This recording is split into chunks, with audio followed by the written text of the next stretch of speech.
اور اس حوالے سے میری آپ کی خدمت میں گزارش کہ واپس جائیں تو آپ کوشش کریں اپنے خاندان، اپنی برادری، اپنا قبیلہ، اپنے محلے اور گاؤں کے ان دوستوں پر جو کسی دور میں آپ کے ساتھ رہے ہیں، اللہ کرے وہ بھی دین پر آ جائیں، کوشش کریں وہ دین پر آ جائیں، ان کو آپ ہلکی سی ترغیب دیں، ہلکا سا اکرام کریں، ان کے ساتھ تعلق بنائیں۔ لیکن تعلق بنانے کا طریقہ یہ نہیں ہے کہ وہ ٹی وی دیکھتے ہیں تو آپ بھی جا کر دیکھو، کہ وہ دوست بنیں گے تو میری بات سنیں گے۔ وہ بات سنیں نہ سنیں، آپ نے تو گناہ کر لیا نا، آپ نے گناہ کر لیا۔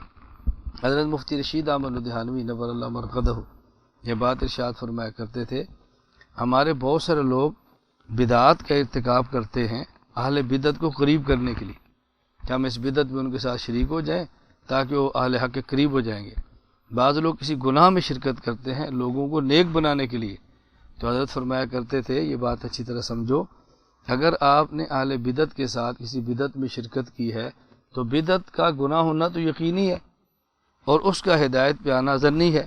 تو فرماتے تھے کہ تم نے ایک ظنی چیز کے لیے، ظنی نیکی کے لیے تم نے یقینی گناہ کا ارتکاب کر لیا ہے، تو اس کا نیکی پر آنا گمان کے درجے میں ہے، اور تمہارا گناہ کرنا یقین کے درجے میں ہے، تو گمان کی نیکی کے لیے یقین کا گناہ کرنا فرمایا اس کی کوئی گنجائش نہیں ہے۔ لا یضرکم من ضل اذا اہتدیتم، تم ہدایت پر ہو، اگر دوسرا گمراہ ہوتا ہے تمہیں نقصان نہیں ہے۔ تو دوسروں کو دین کی طرف لانا چاہیے، لیکن دین کی طرف لانے کا معنی کہ گناہ میں شریک ہو اس کی کوئی گنجائش نہیں۔ ہمارے یہاں بعض طلباء فضول قسم کی دیہات کے کھیلوں میں شریک ہوتے ہیں، کوئی کرکٹ کے اندر شریک ہو جاتا ہے، کوئی وہاں جا کے ٹی وی میں شریک ہوگا، کوئی کسی اور کھیل کے اندر شریک ہوگا۔ آپس میں الگ ماحول ہو، صرف خالص طلباء ہوں تو ہم ان کھیلوں پر سختی نہیں کرتے، لیکن ان ماحولوں میں جا کر آپ جب دیکھیں گے تو وہ تو نماز بھی نہیں پڑھتے، بہت سارے معاملات گناہ کے بھی کرتے ہیں، تو اس میں ان کو تقویت ہوتی ہے، اس لیے آپ ایسی کھیلوں سے بچنے کا اجتناب کریں۔ یہ جو میں نے آپ سے ایک بات عرض کی ہے نا، اہل بدعت کے ساتھ کسی بدعت میں شریک ہونا کہ وہ سنت پر آ جائے، اس پر مجھے ایک چھوٹا سا واقعہ یاد آیا۔ مجھ سے ایک مولوی صاحب نے مسئلہ پوچھا، اور وہ مولوی صاحب تبلیغی جماعت میں 1 سال کے لیے چل رہے تھے۔ لاہور سے انہوں نے فون کیا کہ میں فلاں مدرسے کا فاضل ہوں، سال میں جماعت کے لیے چل رہا ہوں، اور فلاں مسجد میں ہماری تشکیل ہے، آپ جانتے ہیں؟ میں نے کہا جانتا ہوں۔ اس امام کو بھی جانتے ہیں؟ میں نے کہا جانتا ہوں۔ تو یہ امام کیسا ہے؟ میں نے کہا رسول اکرم صلی اللہ علیہ وسلم کی قبر والی حیات مبارکہ کا منکر ہے، لہٰذا اہل سنت والجماعت سے خارج ہے اور یہ گمراہ آدمی ہے۔ تو مجھ سے پوچھا کہ اس کے پیچھے نماز ہوتی ہے؟ میں نے کہا نہیں ہوتی، جو آپ نے پڑھی ان کو لوٹاؤ۔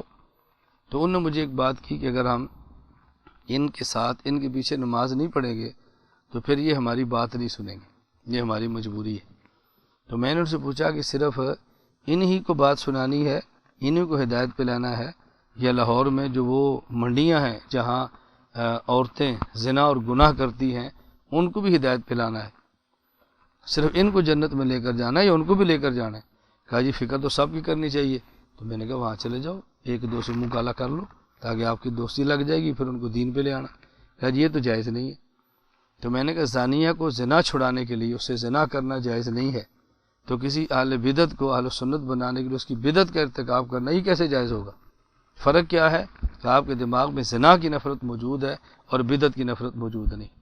عملی فاسق کو اس کی نفرت ہوتی ہے، عملی فسق کی نفرت ہے، اور عقیدے کا جو گناہ ہے اس کی ہمارے ہاں نفرت نہیں ہے، حالانکہ بنیاد عقیدہ ہے اور اعمال اور مسائل اس بنیاد کے اوپر عمارتیں کھڑی ہوتی ہیں۔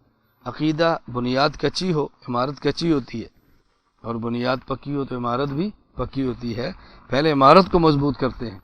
اور یہ بات میں آپ کی خدمت میں عرض کرتا ہوں، اللہ گواہ ہے میں بڑے دکھ کے ساتھ یہ بات کہتا ہوں، آپ قرآن کریم سارا پڑھ لیں، قرآن کریم میں جہاں بھی بات ہوگی نا ایمان والوں کی، تو پہلے ایمان پھر عمل، پہلے ایمان پھر عمل، پہلے ایمان اور پھر عمل۔ ایمان کا معنی عقیدہ، عمل کا معنی سنتیں ہیں، تو پہلے تو عقائد ہیں، اس کے بعد اعمال صالحہ ہیں۔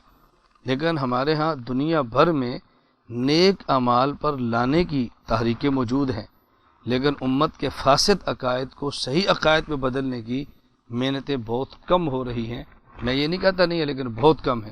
اس لیے میں اپنے تمام طلباء سے بطور خاص گزارش کرتا ہوں، آپ مسنون اعمال کی پابندی بھی کریں، مسنون اعمال کی دعوت بھی دیں، امت کو مسنون اعمال پہ لائیں بھی، لیکن اس سے زیادہ اپنے عقائد کو درست کریں، اپنے عقائد کو سیکھیں اور امت کو عقائد سکھائیں۔ اعمال سے زیادہ امت کو عقائد کے اوپر لانا ضروری ہے۔